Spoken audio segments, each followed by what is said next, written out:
Hello and welcome. Today we'll be talking about Aztec society. We will really focus on religion and social structure. Hello, I'm Professor Hugh. Aztec daily life was heavily impacted by the social structure.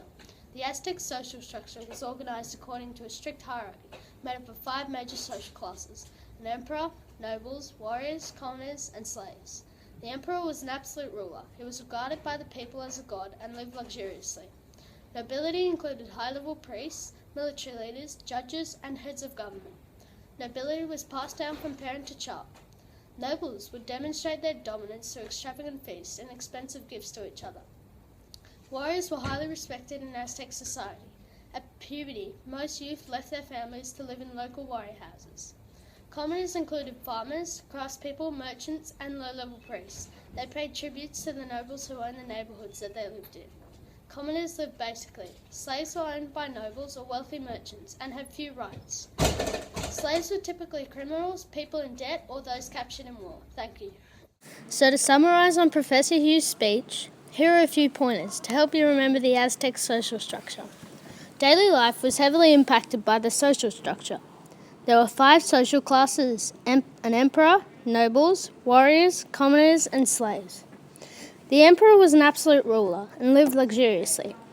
Nobility included high-level priests, military leaders, judges, and heads of government. Nobility was passed down from parent to child.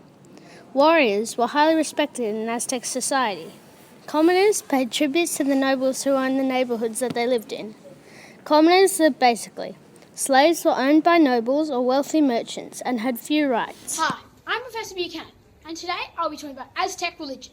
Aztec religion is a very interesting topic, as they shape their day-to-day lives around their beliefs.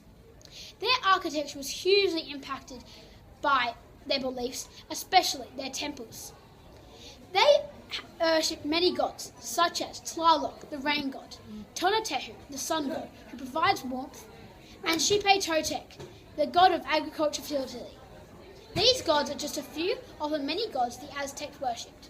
Sacrifices were made to the sun, rain, and earth gods, and the people who had been sacrificed were considered lucky, as they would go to the highest heaven.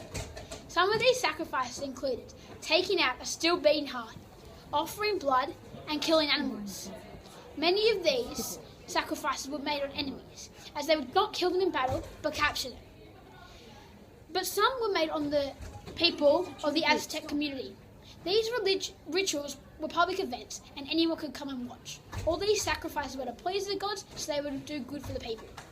Thank you. So to summarise on Professor Buchanan's speech, here are a few pointers to help you remember Aztec religion more effectively. Religion structured and shaped the Aztecs' lives. Many gods were worshipped.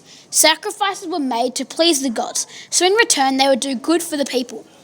The people who had been sacrificed were considered lucky, as they would go to the highest heaven, and it was seen as a privilege to be sacrificed. Thank you for watching. I hope you've enjoyed learning about Pre-Columbian Aztec society.